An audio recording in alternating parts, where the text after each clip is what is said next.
나는 전능하신 아버지 하나님, 천지의 창조주를 믿습니다. 나는 그의 유일하신 아들 우리 주 예수 그리스도를 믿습니다.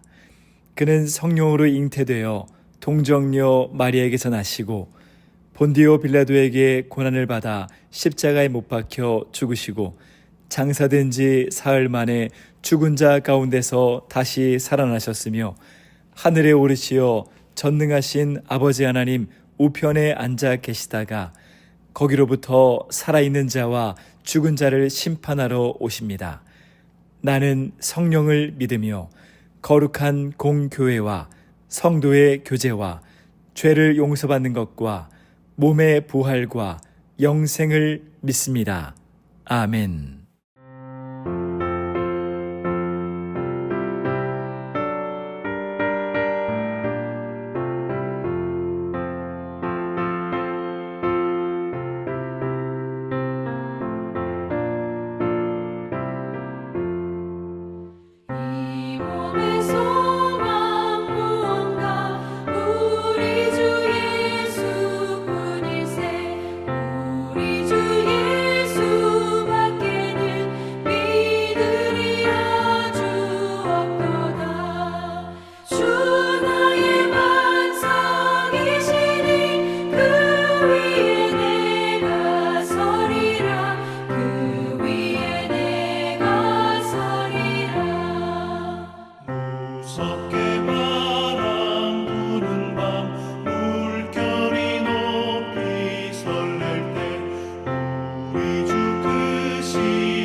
거룩하시고 자비로우신 아버지 하나님 감사합니다.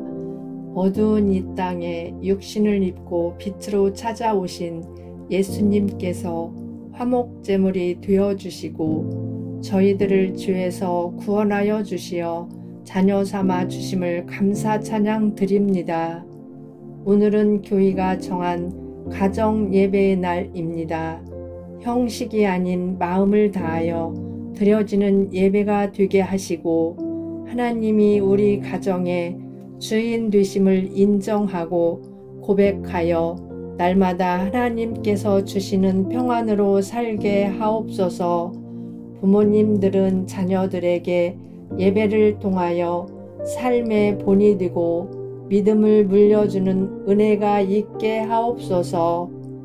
오신 예수님을 기억하고 다시 오실 예수님을 기다리는 대강절 기간 동안 저희들이 세상의 일로 분주함 가운데 말씀을 멀리하고 세속적 탐욕과 욕심으로 하나님을 멀리하는 죄를 범하지 않도록 저희 가정과 자녀들의 심령을 정결케 하옵시고 새롭게 하여 주옵소서.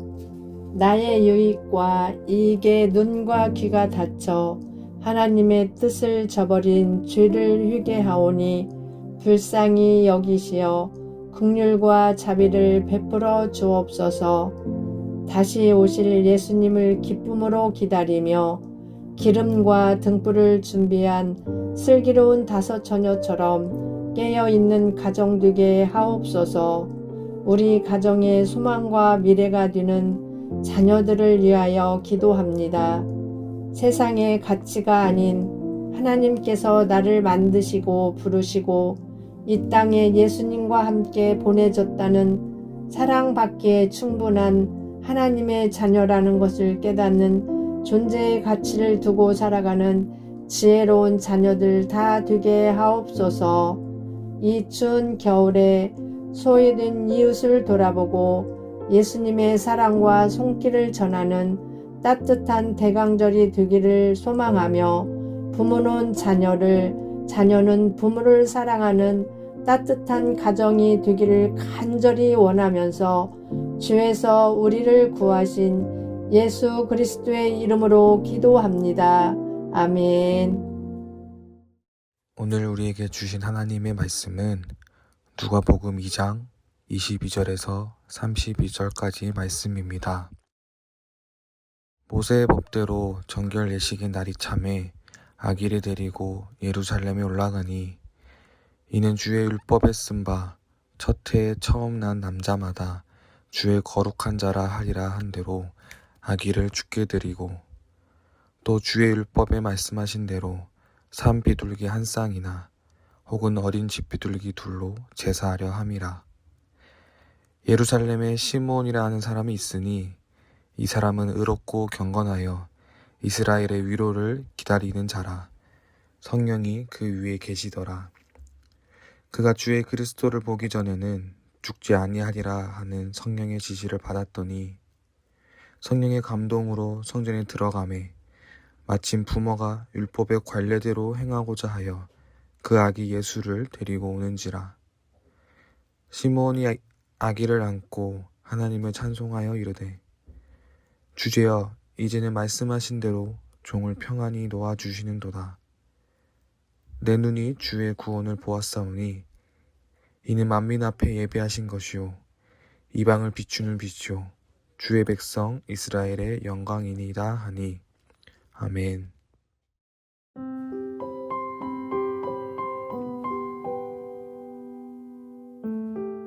오늘은 대림절 마지막 주일입니다. 성경의 성탄 이야기에는 동방박사, 목자, 천사와 함께 시므온이 등장합니다. 이들의 이야기를 깊이 보면 기다림에 응답하는 믿음이 드러납니다. 오늘 우리는 시므온을 통해 우리의 기다림을 어떻게 하나님께 응답할지 살펴보려 합니다. 첫 번째, 우리는 성령님의 이끄심을 받아들이며 살아야 합니다. 말씀 속의 시므온은 어떤 사람입니까? 그는 의롭고 경건한 사람이자 성령님이 함께하는 사람이었습니다. 시므온이 기다렸던 것에 주목해 봅시다. 시므온은 그 당시 대부분의 유대인들처럼 이스라엘의 구원을 기다리는 사람이었습니다. 그런 이에게 성령은 그리스도를 보기 전까지 죽지 않을 것이라는 지시를 내렸습니다. 그리스도를 만나는 것은 시므온에게 평생의 숙제가 된 동시에 민족이 몇백 년 동안 기다렸던 구원자를 자신이 살아있을 때에 보게 될 것이라는 엄청난 선물의 예고였습니다. 엄청난 선물의 예고를 받고 시므온은 하루하루를 살아갔습니다. 그리고 성전에 들어가게 됩니다. 어쩌면 우연히 들어간 것일 수 있겠지만 성경은 이를 성령의 감동, 곧 이끄심이라 말합니다. 그 순간 시므온은 그리스도를 만난 엄청난 순간이 되었습니다. 성도 여러분, 우리의 삶에는 우연처럼 보이는 순간들이 있습니다. 그러나 그때에도 보이지 않는 성령의 이끄심을 믿고 받아들이며 살아가기를 바랍니다. 둘째, 우리는 성령님과 함께 흔들리지 않아야 합니다. 27절에는 시므온은 성전에 들어갑니다. 28절에서 시므온은 아기 예수님을 안고 찬양합니다. 27절과 28절에는 그 사이에 우리는 하나의 문장을 생각해 볼 수 있습니다. 시므온이 그들을 마주쳤다. 그렇다면 시므온은 그 아기가 어떻게 구원자라는 것을 알았습니까? 아기 예수님을 안고 온 요셉과 마리아의 모습을 보면 어쩌면 시므온은 실망할 수 있었습니다. 누가복음 2장 24절에 따르면 그들의 바친 제물은 산비둘기 한 쌍 혹은 집비둘기 2마리였습니다. 이는 임의로 선택한 봉헌이 아닙니다. 레위기 12장 8절에 따르면 산모의 정결례식에 드린 제물을 규정하면서 원래는 어린 양을 드리되 형편이 어려운 집은 비둘기로 대체하도록 명시합니다. 이 사실은 요셉과 마리아의 가정이 세상적 기준에서 넉넉한 형편이 아니었음을 보여줍니다. 그렇다면 이 모습을 본 시므온의 심정은 어땠을까요? 시므온은 전형적인 유대인이었습니다. 남들이 생각하는 일반적인 메시아를 생각했을 것입니다. 근데 자신의 눈앞에 펼친 모습은 전혀 예상치 못했습니다. 어쩌면 마음속으로는 계속 성령의 감동으로 저 아기가 메시아라고 외치고 있지만 자신의 상식으로는 인정하기 싫었을 수도 있습니다. 하지만 그는 부정하지 않았습니다. 28절 후반부가 이를 보여줍니다. 하나님을 찬송하여 이르되. 시므온은 아기의 모습, 부모의 재력으로 평가하지 않았습니다. 그는 그것을 뛰어넘는 것을 하나님의 약속으로 보았습니다. 시므온은 실망하지 않고 그 응답을 찬송으로 받아들였던 이유는 그가 성령과 함께하는 사람이었기 때문입니다. 성령과 함께하는 사람은 자신의 기대와는 다른 눈앞의 현실이라도 문제될 것이 없었습니다. 우리도 그러한 성령님과 함께하는 사람이 되어야 합니다. 셋째, 우리는 성령님과 함께 기다리는 사람이 되어야 합니다. 개천에서 용난다라는 표현이 있습니다. 불리한 환경 속에도 위대한 업적을 이루거나 높은 지위에 오르는 일을 가리키는 말입니다. 그러나 이제는 옛말이 되었다고들 합니다. 우리는 여전히 세상적 성공을 추구합니다. 직장에서의 성과, 사업의 확장, 자녀의 성적 등을 통해 그것을 확인하고자 합니다. 그렇기 때문에 환경과 상황을 이유로 좌절하기도 하고 포기하기도 합니다. 성경에는 다양한 인물들이 등장합니다. 이들의 출신을 살펴보면 아브라함과 요셉은 부유한 가문 출신이며 솔로몬은 왕자였습니다. 그러나 모든 이가 금수저였던 것은 아닙니다. 다윗은 가난한 촌락의 청년이었고 룻은 집안이 무너질 위기에 놓였던 여인이었습니다. 성경은 출신 성분을 본질로 삼지 않습니다. 대신 누구와 함께하는가에 초점을 둡니다. 이는 인물들의 가치와 길을 결정짓는 기준이 하나님과의 동행이 있음을 보여줍니다. 하나님의 계획은 우리의 주변 환경으로 성취되는 것이 아닙니다. 더 중요한 것은 우리가 누구와 함께 걷고 있는가입니다. 그러므로 우리는 성령과 동행하는 삶을 선택해야 합니다. 주변 상황에 실망하지 마시고 사람 때문에 받은 상처로 자신에 대한 기대를 스스로 포기하지 않아야 합니다. 비록 지금 우리 가정의 형편이 부족해 보일지라도 우리 곁에는 하나님이 계십니다. 하나님은 우리가 우연이라 여기는 일들까지도 사용하실 분이십니다. 그러므로 하나님을 신뢰하며 그분의 인도하심을 따라야 합니다. 예수님의 공생의 기간 동안 많은 사람들은 예수님의 출신을 두고 예수님의 능력을 의심했습니다. 하지만 시므온은 달랐습니다. 비록 그의 이성으론 눈앞에 보이는 가난한 가정의 아기가 민족이 몇백 년 동안 기다린 구원자라고 인정하기 어려웠을지라도 그와 함께 하시는 성령께서 마음에 증거하시기에 그리고 지금 이 상황을 인도하심을 믿기에 시므온은 믿음으로 아기를 품에 안고 하나님께 감사와 찬양을 올렸습니다. 우리도 시므온처럼 지금 상황이 나의 이성적인 판단으로 이해가 되지 않을지라도 때로는 나의 현 상황이 전혀 기대되지 않고 그리고 결과도 별로일지라도 하나님을 믿고 따릅시다. 그리고 기다립시다. 우리의 구원을 기다리며 살아가는 진정한 신앙인이 됩시다. 이제 말씀을 마무리합니다. 이제 기다림이 끝나갑니다. 그리고 이 기다림의 끝은 우리를 위한 특별한 계획으로 시작됩니다. 시므온은 자신의 기대와 다를지라도 성령의 인도하심으로 아기 예수님을 보았고 하나님을 찬양했습니다. 그래서 그는 아기 예수님이 태어나고 처음으로 드리는 예배의 순간에서 그 모습을 처음 본 사람이 되었습니다.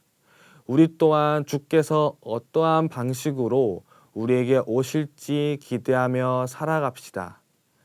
대림절 마지막 주일, 우리 그 기대를 포기하지 말고 어떠한 상황에도 하나님께 영광을 올리며 하나님께 영광 돌리는 사람 되기를 바랍니다.